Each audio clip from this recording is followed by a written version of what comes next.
Hello everyone, welcome back to our channel. Today's our topic is rise of Chhatrapati Shivaji Maharaj, the great leader or we can say the great king in our Indian history. So let's start. तो शिवाजी महाराज का जन्म पुणे के पास शिवनर fort में 19 फरवरी 1630 में हुआ था।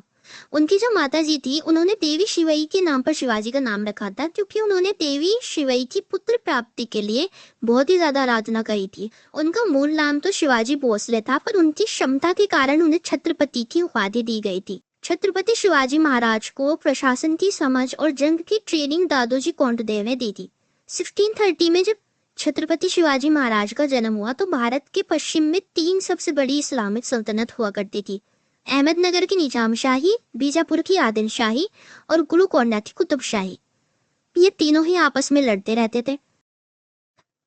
पर मुगल सल्तनत इन तीनों जगहों पर बेसब्री से अपने राज्य को मिलाना चाहती थी, जिसकी वजह से अकबर अली ने फोर्स कर रही थी ताकि दक्षिण भारत में मुगलों की सल्तनत पूरी तरह स्टैब्लिश हो जाए। इस समय दिल्ली में शाहजहां का कंट्रोल हुआ करता था। 1636 में शहजादा औरंगजेब दक्षिण का सूबेदार बना दिया गया।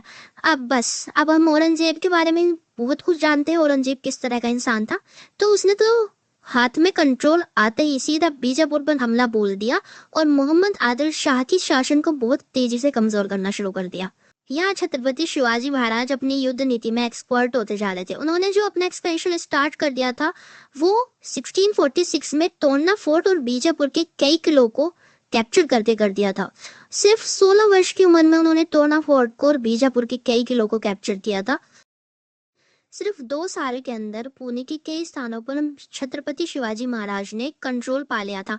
इनमें कोंडाना, पुरंदर जैसे बीजापुर के बहुत स्ट्रॉन्ग जगह भी आती है। उन्होंने राजगढ़ और पुणे के पूर्व में बारामती और इंदापुर के आसपास जगहों को भी अपने कंट्रोल में ले लिया था। छत्रपति की निरंतर सक्सेस के बाद बीजापुर में तो मानो जैसे तहलका सा ही मच गया। आदिल शाह के सामने उन्हें बंदी बनाने की बात उठने लगी। आदिल शाह उन्हें बंदी तो नहीं बना सके, छत्रपति को बंदी बनाना इतना आसान नहीं है। उन्हें तो कंट्रोल करने के लिए हमेशा चाल ही चलनी पड़ती है। तो उन्हें कंट्रोल करने के लिए उन्होंने एक दूसरी चाल चली। 1648 में आदिल शाह ने शिवाजी के पिताजी शाहजी भोसले को गिरफ्तार कर लिया, जिससे शिवाजी काफी गुस्सा हो गए। पर छापेमारी कर उन्होंने अपने पिता को आजाद कर लिया।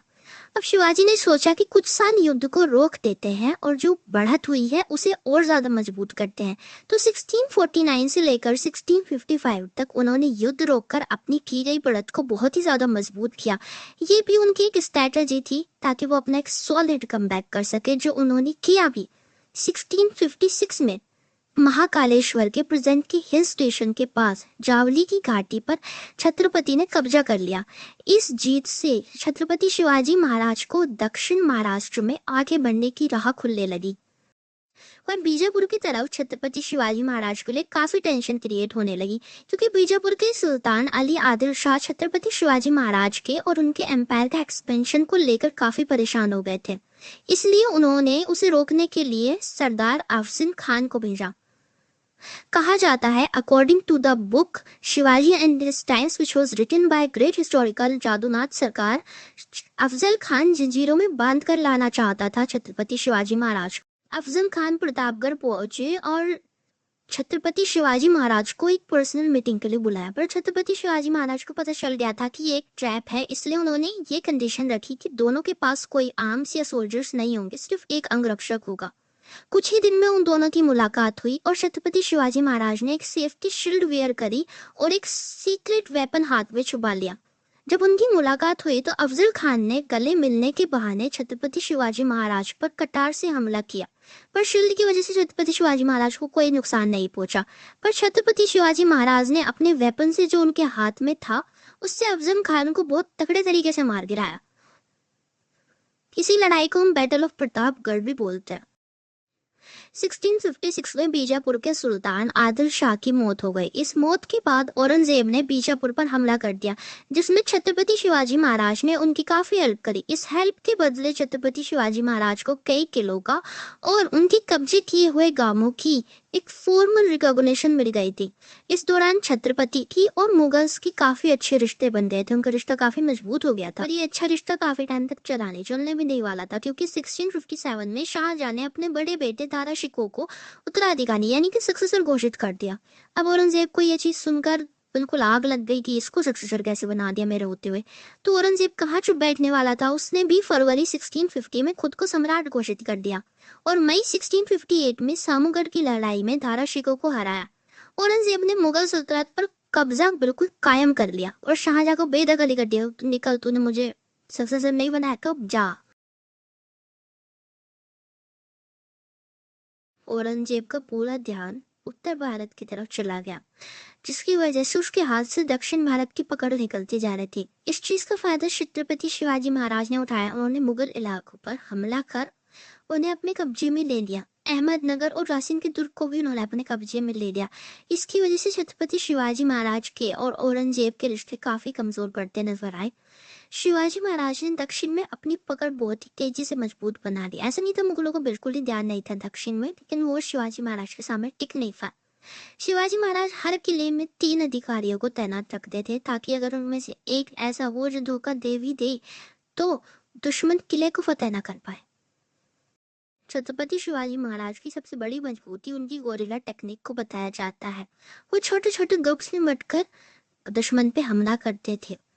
उन्होंने नौसेनाओं का निर्माण भी किया था, जिसका एस्टैब्लिशमेंट उन्होंने 1657 में ही स्टार्ट कर दिया था। इसलिए उन्हें नौसेनाओं का पिता यानी कि फादर ऑफ इंडियन नेवी भी कहा जाता है। उन्होंने जयगढ़, विजयदुर्ग, सिंधुदुर्ग और काफी जगहों पर नौसेनाओं का निर्माण किया था। मराठा इतिहास के अकॉर्डिंग शिवाजी के पास 400 के करीब कुछ युद्ध पोत भी थे।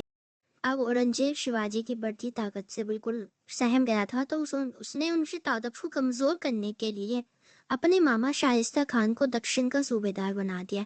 शाइस्ता खान लगातार 3 साल तक दक्षिण में मवल में लूटपाट करता रहा 1.5 लाख की सेना के साथ। अप्रैल 1663 में शिवाजी ने शाइस्ता खान पर हमला कर दिया। हमले में शाइस्ता खान की 4 उंगलियां तो कटी कटी, साथ में मराठाओं ने उनकी बेटी अब्दुल फतेह को भी मार डाला। 1664 में छत्रपति शिवाजी महाराज ने बंदरगाह शहर सूरत को अपने अंदर ले लिया। 13 फेब 1665 को शिवाजी महाराज ने प्रेजेंट कर्नाटका, जो उस समय पुर्तगालियों के अंदर था, उन पर भी शिवाजी महाराज ने नौसैनिक हमला किया और जीत हासिल कर ली। अब औरंगजेब बहुत ही ज्यादा डर चुका था। अब उन्हें हराने के लिए उसने राजपूत जनरल जय सिंह को 15,000 की सेना के साथ भेजा। इस सेना ने ग्रामीण इलाकों को बिल्कुल तहस नहस करके धर दिया। अब 1665 में जब मुगल्स ने पुरंदर के किले को घेरा, जब शिवाजी महाराज ने और जय सिंह ने सोचा कि क्यों ना एक संधि की जाए, तो उनके बीच एक समझौता हुआ। 11 जून 1665 को शिवाजी ने पुरंदर की संधि पर सिग्नेचर्स कर दिए। अब इस संधि में शिवाजी के 23 किले छूट गए। उन्हें वो 23 किले छोड़ने पड़े मजबूरी में। अब उनके पास सिर्फ 12 किले बच गए थे। लेकिन औरंगजेब वो संधि के लिए भी नहीं मान रहा था, क्योंकि उसे पता था दक्कन में केवल मराठा हैं जो उसे टक्कर दे सकते हैं और कोई उसे टक्कर नहीं दे पाएगा। पर बाद में राजा जयसिंह के काफी मनाने पर औरंगजेब मान गया। अब जयसिंह ना कोशिश करने लगा कि क्यों ना औरंगजेब की और छत्रपति शिवाजी महाराज की एक मीटिंग फिक्स कराई जाए।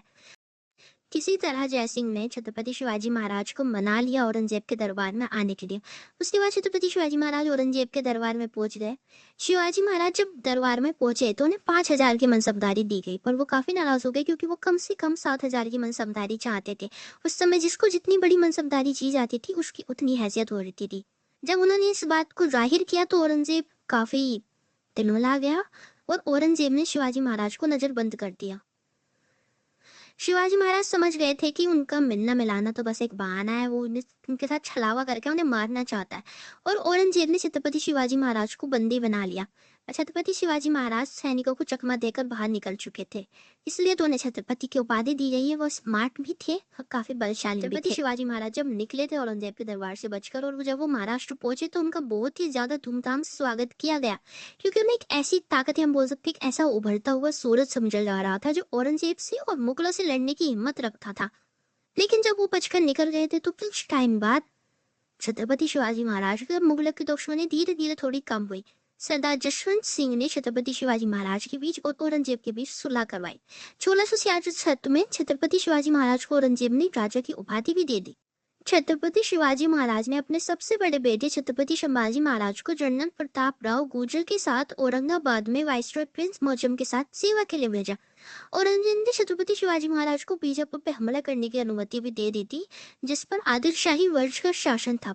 छत्रपति शिवाजी महाराज और मुगलों के बीच शांति सिर्फ 1670 तक ही रही, क्योंकि शांति ज्यादा दिन तक चलती नहीं थी इन दोनों के बीच, क्योंकि मुगल बीच बीच में अपना रंग दिखाई देते थे, चाहे छत्रपति शिवाजी महाराज कितनी भी कोशिश कर ले एक अच्छा रिश्ता बनाने की। जब औरंगजेब अफगानियों से लड़ रहा था तो छत्रपति शिवाजी महाराज को औरंगजेब के और मुअज्जम के बीच बनते घनिष्ठ संबंधों पर बहुत ही ज्यादा शक हो गया, और उनका शक सही भी निकला, क्योंकि औरंगजेब ने इतने समय से बनी शांति को खत्म कर दिया और शिवाजी महाराज से बरार की जागीर छीन ली। जवाब में छत्रपति शिवाजी महाराज भी चुप नहीं बैठे, उन्होंने मुगलों के खिलाफ युद्ध शुरू कर दिया। पुरंदर की संधि में जो छत्रपति शिवाजी महाराज ने अपने राज्यों को छोड़ा था, उन्होंने कुछ ही टाइम में, कुछ ही क्षण में वो सभी राज्यों को अब फिर से अपने कब्जे में ले लिया।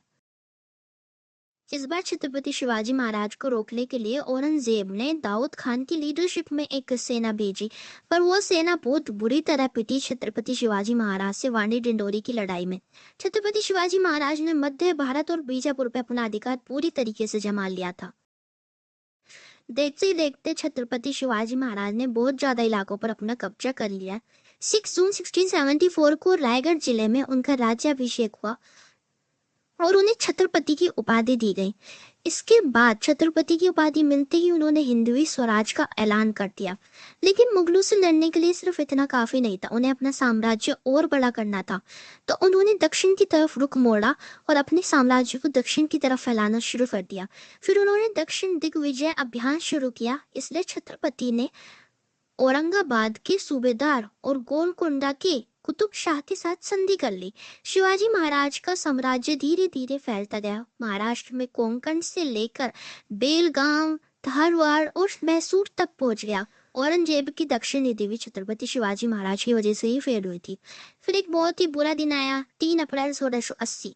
इस दिन छत्रपति शिवाजी महाराज की मृत्यु हो गई। लेकिन मराठा एम्पायर यहाँ रुका नहीं। इसके बाद छत्रपति संभाजी महाराज, छावा, जिन्हें छावा भी कहा जाता था, यानी शेर का बेटा, यानी छत्रपति शिवाजी महाराज का बेटा, उन्होंने साम्राज्य को आगे बढ़ाया और उन्होंने औरंगजेब को चैन की सांस लेने नहीं दी। That's all about this video and I really hope you like this great history of Chhatrapati Shivaji Maharaj. Thanks for watching. Stay tuned.